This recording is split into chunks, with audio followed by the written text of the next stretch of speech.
Hi everyone, welcome to my channel. My name is Vivian.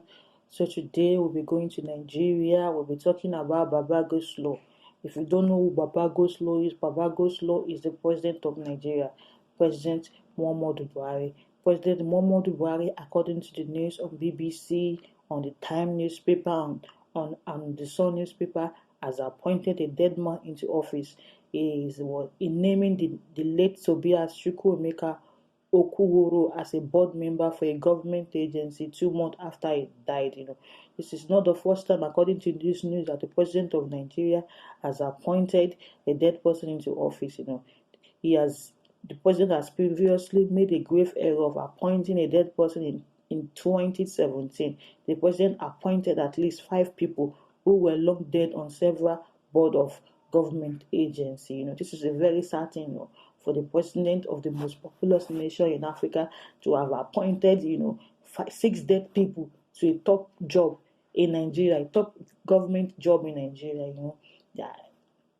And now the press secretary of the president is now trying to defend their action.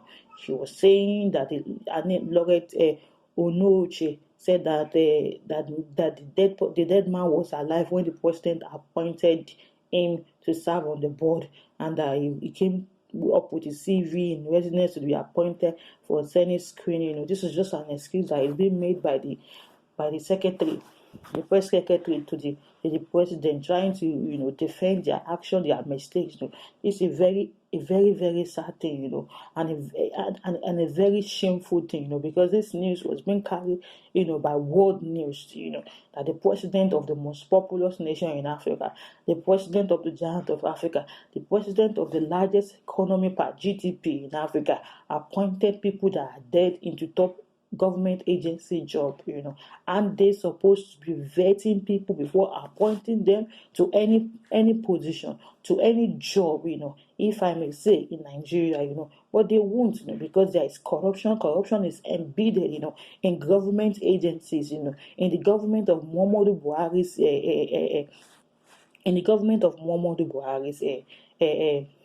cabinet.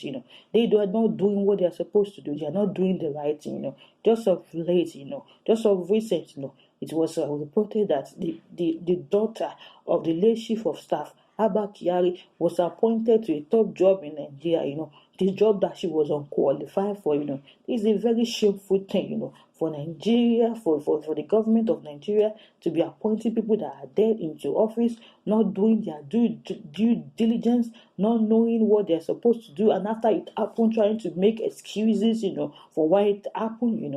It's a very bad thing, a very shameful thing, and in my own opinion, I think the government of Muhammadu Buhari right now is in shambles, because they are just performing so poorly now. This make me to want to talk about what is happening at the moment, in Kano State.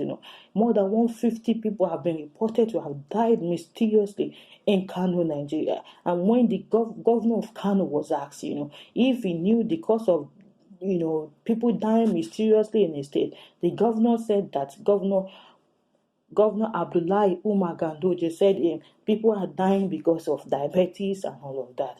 When he was asked if he think they died of the COVID-19, he said no, that they didn't die of COVID-19. But my question now is, how did he know that these people that are dying in the state aren't dying of COVID-19? Because autopsy is not being carried out on them. These people aren't being tested, before they die.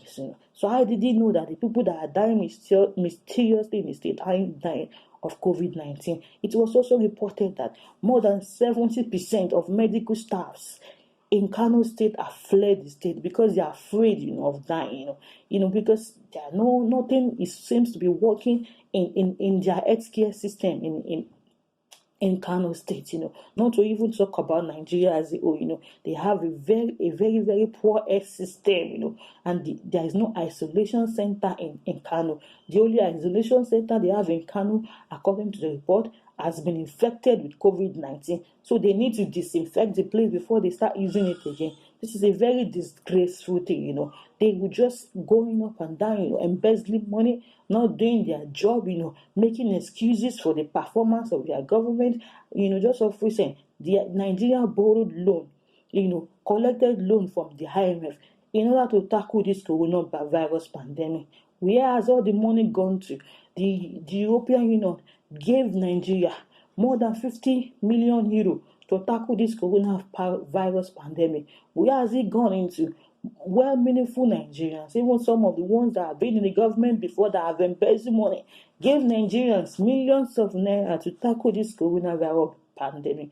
Where has it gone into? Banks in Nigeria, Zenith Bank, First Bank, all the banks in Nigeria, they gave Nigeria money in order to tackle this coronavirus pandemic. Where has it gone into?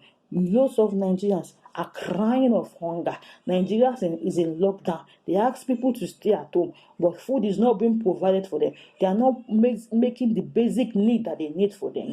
They are just doing copycats, copying the West. Doing what the West are doing.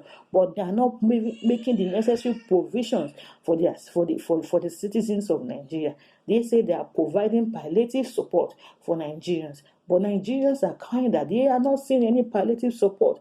That the food they say they are providing for them, even more, the place they are providing the food, giving them food is crowded with lots of people, people stepping on each other in order to take 2 cups of rice, one bread, 10 naira, 20 naira bread. You guys are going to see I'm going to show you the clips, and you tell me what you think about social.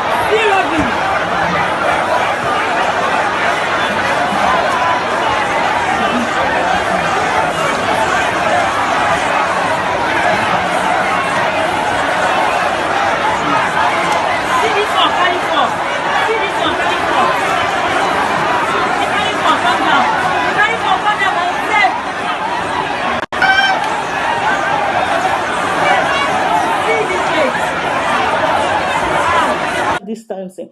In this case, because they asked Nigerians to stay at home, and they said they want to give them palliative support, but the place being crowded, mismanagement everywhere. They are not managing the stuff very well. They are not doing what they are supposed to do in order to cut this coronavirus pandemic. It also make me to think about what they are doing at the moment in Dakar, Senegal. It has been reported that Senegal is carrying out diagnostic tests on all its citizens, be it confirmed to have to have COVID-19 or not. They are testing all their citizens in Senegal. For as low as $1. For the diagnostic test kits cost as low as $1 because it's being produced right there in Senegal. They are also producing their own ventilator, which costs as low as $60, compared to the ones that is being imported as cost $16,000. This Senegal is performing very well, in handling of the coronavirus pandemic. I'm going to show you guys the video now. Let me know what you think about the way Senegal, the way they are handling this coronavirus, because they've had an encounter with Ebola and all those things, so they know the way to handle, outbreaks of virus. It's not just the Western world that has the scientific know-how to beat the virus. In Senegal, a laboratory has used its AIDS and Ebola experience to develop a $1 COVID-19 testing kit. Senegal is doing what most countries can't, testing everyone, symptoms or not, entering a health center for the novel coronavirus. It has no shortage of testing kit thanks to this lab at the Institut Pasteur. Researchers are developing a $1 quick diagnostic kit, originally made to test for dengue fever. Patients drop blood or saliva onto the devices and wait for a bloodline to appear, like a pregnancy test, explains researcher Amadou Sall. There is no need for a highly equipped lab. It's a simple test that can be done anywhere. The idea is to rapidly produce 2 to 4 million kits, not just for us, but for African countries, so that we can detect and isolate patients quickly. The sick are administered a cheap anti-malarial drug called chloroquine, commonly found in sub-Saharan Africa where malaria is endemic. With only 50 ventilator machines for 16 million people, Senegalese engineers are using a 3D printing machine to produce more. While imported ventilators cost $16,000, this one is just $60. Senegal is counting the cost, and it's paying off. More than a month into the outbreak, the small West African nation suffered only 2 deaths, with most patients treated healed. Senegal has the largest rate of recovery in patients infected with the coronavirus in Africa, the third in the world, ahead of countries like the United States and France. And while it has a tiny health budget compared to those countries, it has a wealth of experience in dealing with infectious diseases and outbreaks. So it's just a very sad thing. My heart is bleeding at the moment for Nigeria, my country, not doing enough, for its citizens, promising palliative care, taking money, from the IMF, from the European Union, where many full Nigerians, even the ones that have been in government before, that have embezzled money, donated money for them to tackle this coronavirus pandemic, but it has all gone into thin air. Nigerians aren't seeing the money that the money that is being donated, that has been given to the Nigeria government, to tackle this coronavirus pandemic. And now the worst has happened. Baba goes slow.